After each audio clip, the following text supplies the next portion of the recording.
Good morning to all of you. So yesterday we have started C4 cycle, and today we will continue with the C4 cycle. Here if you see, I have made it beforehand for you just to save our time. Now here if you see at the top, I've drawn here the cuticle, then comes the upper epidermis, and from here the CO2 enters. Now I told you that the C4 cycle is seen in C4 plants because they have developed certain characteristics. They have developed certain feature in them to prevent the process of photorespiration. Why they want to prevent the process of photorespiration? Because photorespiration is a wasteful process. That is why the plants want to prevent that process of photorespiration. And photorespiration takes place under two conditions: when the temperature is high and when the concentration of oxygen is high. Then photorespiration takes place. Already it has been told to you many a times. Now here if you see, CO2 enters the system. Now I told you that there are mesophyll cells which are located near the upper epidermis, and then down barrel shaped cells which encircles the vascular bundle are there, and which are known as bundle sheath cells. Vascular bundles is encircled by these cells. They are barrel shaped, thick walled, so these are bundle sheath cells. So both the cells, the mesophyll cells and the bundle sheath cells, they participate in the C4 cycle. When the CO2 enters in the mesophyll cells, already water is there. So this CO2 combines with water and forms H2CO3. CO2 combines with H2O to form H2CO3, which further dissociates to form hydrogen ion and HCO3. So this has dissociated to form H plus and HCO3. Now, bicarbonate and proton.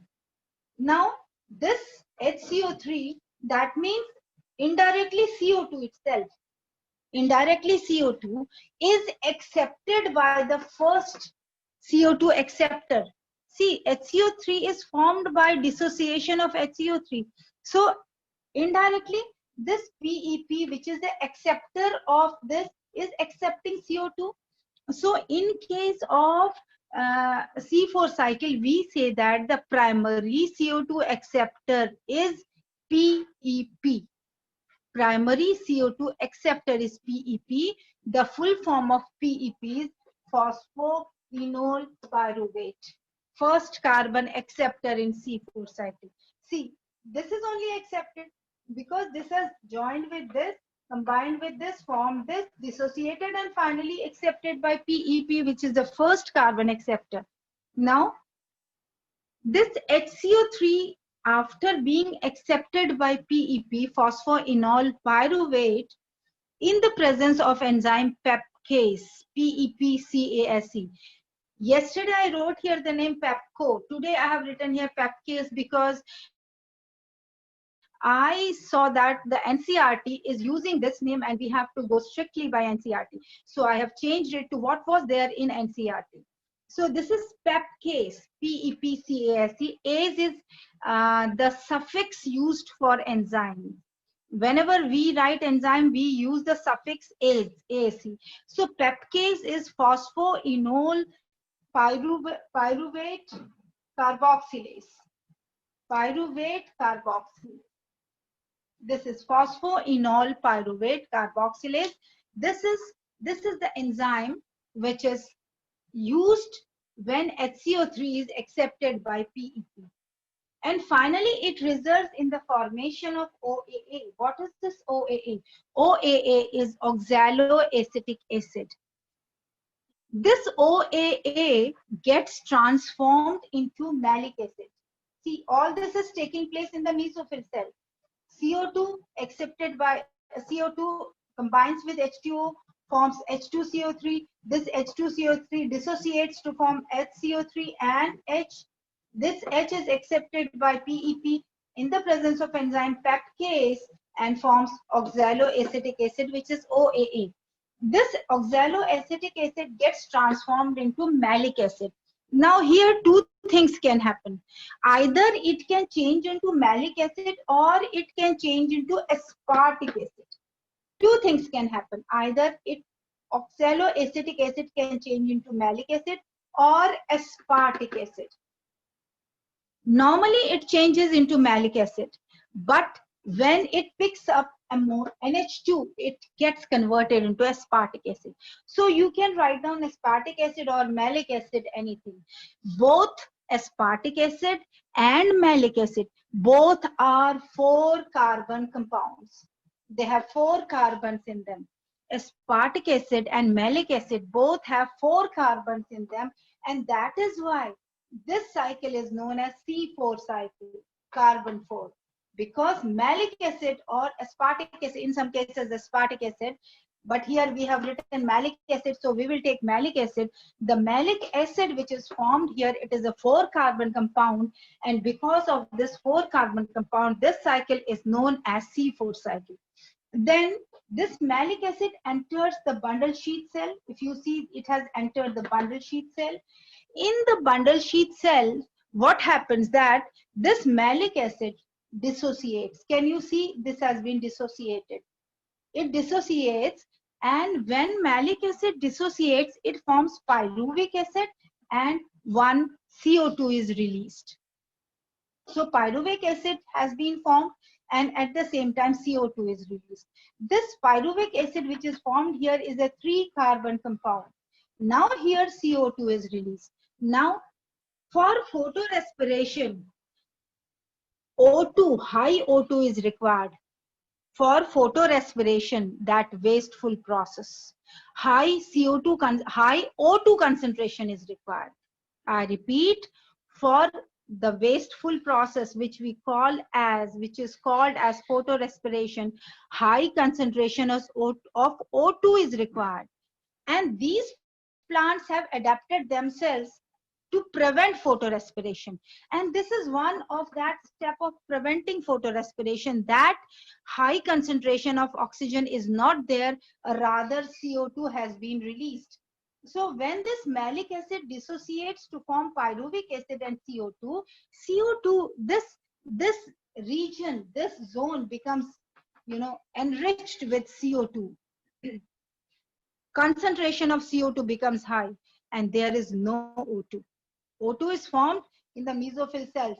No O2 is formed here. So concentration of O2 is less and CO2 is more. When concentration of CO2 is more, then C3 cycle takes place. So this CO2 is accepted by RUBP, which is there in the bundle sheath cells. And then C3 cycle, which we have already done, in which we studied carboxylation, reduction, regeneration, which was concluded in 3 steps: carboxylation, reduction, and regeneration. That C3 cycle starts because now here CO2 has been formed. So when CO2 is formed, concentration of CO2 is high. There is no O2, so photorespiration will not take place. Rather, this CO2 will be accepted by RUBP, ribulose biphosphate, which is already present in bundle sheath cell. And in the presence of enzyme Rubisco, Rubisco has a dual nature. It functions as carboxylase as well as oxygenase. It functions as oxygenase when concentration of oxygen is high, but here the concentration of oxygen is not high. Here the concentration of carbon dioxide is high. So when the concentration of carbon dioxide is high, this Rubisco functions as carboxylase, and when it functions as carboxylase, C3 cycle starts. So then this CO2 will be accepted by RUBP in the presence of enzyme Rubisco, and it will result in the C3 cycle, where first of all what will take place? Carboxylation, then reduction, which we have already done, and because of reduction this glucose will be produced, and then finally here regeneration, which we have already done. So this will be accomplished. This will be accomplished. As a result, the food will be synthesized. Now This pyruvic acid, the 3-carbon compound which was formed by the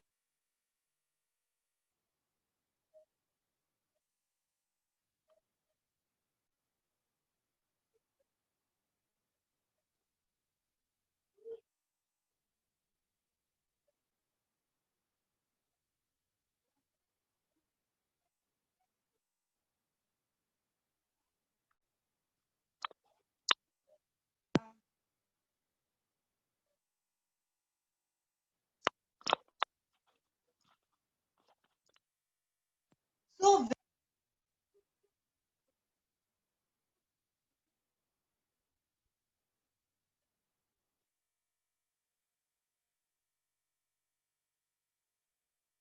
when one is broken, here diphosphate. So here one was broken.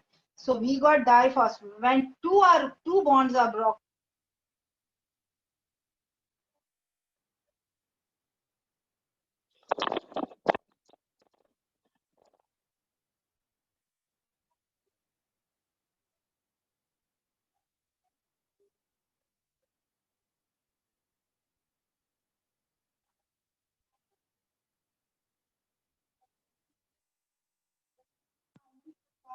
ATP. Either we can write it like this, one ATP and another ATP. This is also getting broken down to form ADP. Okay, that means one phosphate has been broken down, or we can write it like this: ATP having 3 phosphates. ATP first breaking down to form ADP, adenosine diphosphates with 2 phosphates, and then finally AMP, adenosine monophosphate. So both release the same amount of energy because only 2 bonds are broken in both the cases. So here, if you see, this pyruvic acid utilizes 2 ATPs. Uh, it can be either from 2 ATPs, one phosphate bond is broken, or from single ATP, twice the phosphate bond is broken. It's the same thing. So 2 ATPs are used. It gets converted into monophosphate, adenosine monophosphate, and this pyruvic acid, after utilizing 2 ATPs, forms PEP, which is phosphoenol pyruvate. That means again phosphoenol pyruvate, which is the first carbon acceptor in case of C4 cycle, is ready, is synthesized. This is very important. Synthesis of PEP is very important. If PEP or phosphoenol pyruvate will not be synthesized continuously, C4 cycle will not take place. So it is very important that there is a continuous synthesis of PEP or phosphoenol pyruvate, which is done by utilizing 2 ATP by pyruvic acid. So this is how again and again the PEP comes into existence, and then this PEP comes into existence, and finally uh, this PEP comes into existence, and again it is formed. So beta, this was about C4 cycle. Anything in this which you could not understand and you want me to repeat? Anything in this cycle which you want me to repeat, which you could not understand, beta? Yes? C4 cycle, anything which is left, which you could not understand? Rohan is saying it's clear. Yes. To others, is it clear? Not very difficult. These cycles are not difficult. The only thing is, yes, to Priya Yadav also it is clear. The only thing is, if whatever I teach here, you will have to, see it once. If you see it once, then it becomes easy. See, after the class or at night, when you sit to study, at that time, whatever is done in the class, see it once, and then it will become easy. You will not face any problem. These cycle problems, this will become easy. So bache, here we finish with the C4 cycle. So till now we have done C2 cycle, C3 cycle, and C4 cycle we have finished today. Now one more cycle is left, but that I am going to teach you at last, that is CAM, CAM cycle. Before this, what is there in your NCERT book that I'm going to discuss today? That is factors affecting rate of photosynthesis. What are those factors which affect the rate of photosynthesis? That I am going to discuss. Okay, so I will erase this.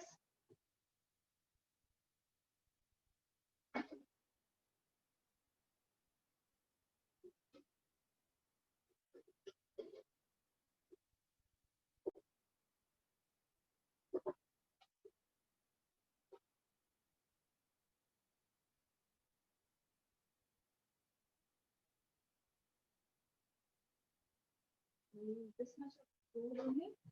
So our next topic is factors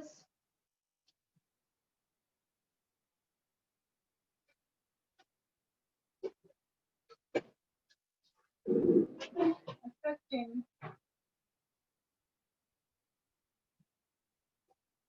rate of photosynthesis.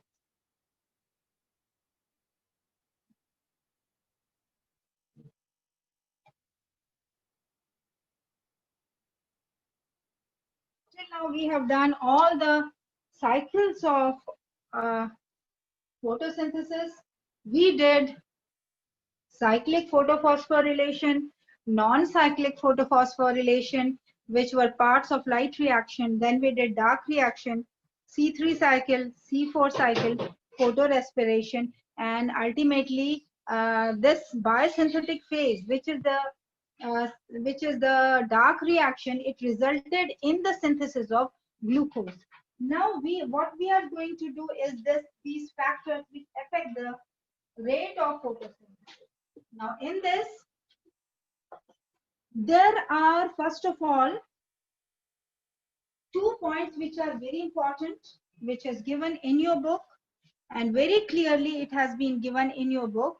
The 2 points which are very important in this case, this is given in the form of laws. In 1905, Blackman gave a law. 1905,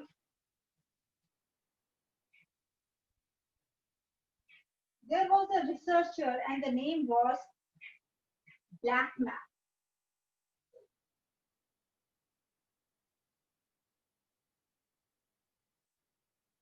He gave the law of limiting factors. He gave the law of limiting factors.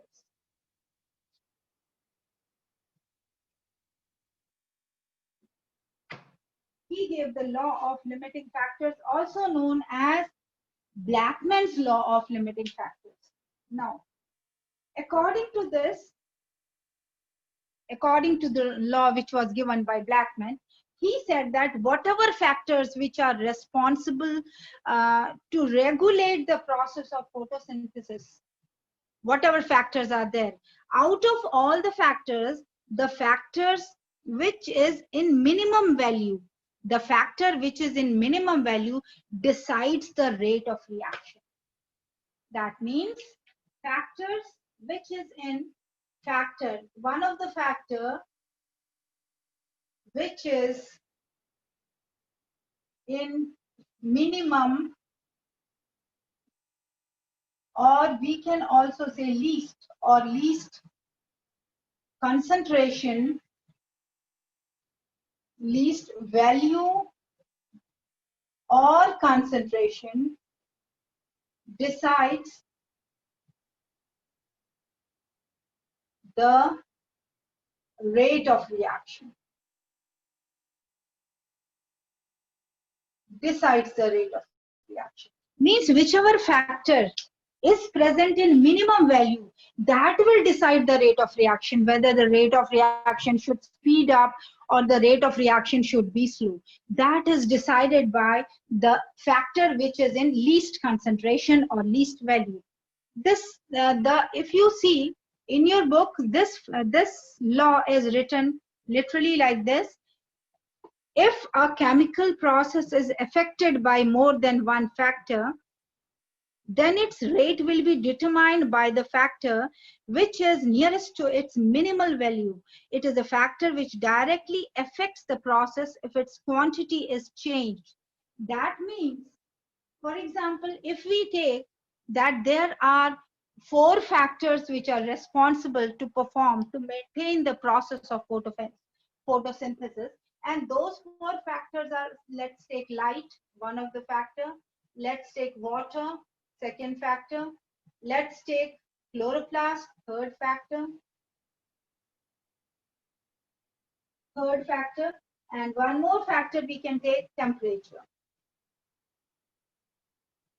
Not temperature, let's take CO2. Now, suppose these 4 factors are very important to carry out the process of photosynthesis. And as you know, these 4 factors are very important. If these 4 factors will not be there, the process of photosynthesis will not be carried out. So these 4 factors are very important. Now, if light is present in optimum quantity or optimum intensity, or we can also say the appropriate intensity if light is present in. Water is also present in, let's take chloroplast, also present in appropriate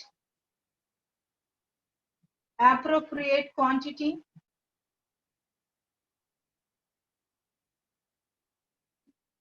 CO2 is also present in appropriate quantity, but this is, say, very less.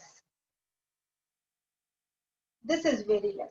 So now, as I have written here, as I have written, or as it is given in your book, the factor which is in minimum quantity, the factor which is in minimum or least value or concentration decides the rate of reaction.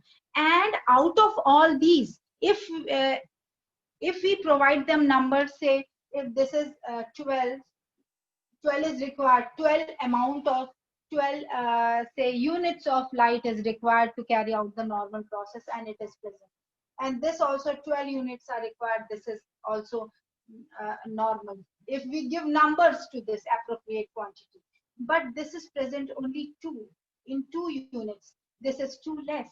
So this factor is the minimum. And here also I have written optimum intensity of light is there, appropriate in quantity of chloroplast is there, appropriate quantity of CO2 is there, but water, which is also one of the very important factor which affects the photosynthesis, is also there, but this is very less. See, all are required in 12 units, but water is present only in 2 units. So it is very less. So water is the factor which is present in least concentration, or it is present in minimum value. So here water is going to decide the rate of reaction. And which reaction we are talking about here? Here we are talking about photosynthesis. Don't you think water will decide? See, light, we have normal light which is there, which is required for photosynthesis, that is there. Normal amount of chloroplast is also there. Normal amount of CO2 is also there. But only thing which is not there in normal amount, which is very less, that is water. So out of all these factors, the water is one of the factors which is in minimum or least value or concentration. So this factor, which is in minimum or least value or concentration, is going to decide the rate of reaction. Because of this factor only, the rate of reaction will either increase or decrease. Here, what will happen to the rate of reaction? Anybody who can answer this question? What will happen to the rate of photosynthesis because of this minimal concentration factor, which is water? What will happen to the rate of reaction in this case here? Anybody who can answer this question? Yes? What will happen to the rate of reaction here, beta? I want your response. Yes? Yes, bache? What will happen to the rate of reaction? Decrease. That's right. Yes. Anybody else? Anybody else? It will decrease. And ultimately, it will stop also. First, rate of reaction will decrease. will decrease and ultimately stop. First it will decrease and ultimately the process will stop. That means what has decided the rate of reaction? It was water which has decided the rate of reaction. And water was in minimum or least value or concentration. So in any reaction, what does law of limiting factor says? Law of limiting factor says that when a reaction is controlled by various factors, the factor which is in minimum or least amount or value or concentration decides the rate of reaction. Is it clear, children? Blackman's law of limiting factor, is it clear? Is this law clear to you all? Okay, this is clear. Now, another thing which I want to tell you is cardinal points. This was first thing which is required to understand. This was first thing which I have told. The second thing which I want to tell you is cardinal points. Cardinal points.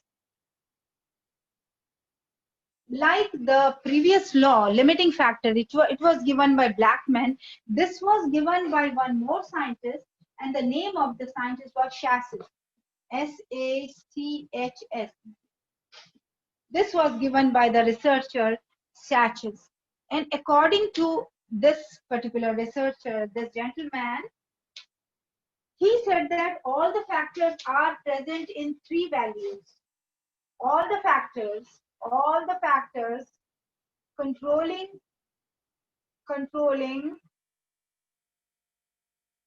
a reaction are present in three values. And what are those three values? Those three values are minimum. This is the first value. Then optimum. This is the second value. And the third value is maximum. All the factors which are responsible to control a reaction are present in three values. Out of them, the first is minimum, optimum, and maximum. Minimum means if the intensity of that factor goes below that value, goes below this value, then the reaction will stop. So we call it minimum value. Optimum value means the rate of reaction in optimum value is maximum. This is the the moderate or the right amount of a particular factor which is required for a reaction. Maximum it means if the intensity goes beyond that, then also it is going to stop the reaction, or the reaction will stop. So the three cardinal points, all the factors which control a reaction are present in three values.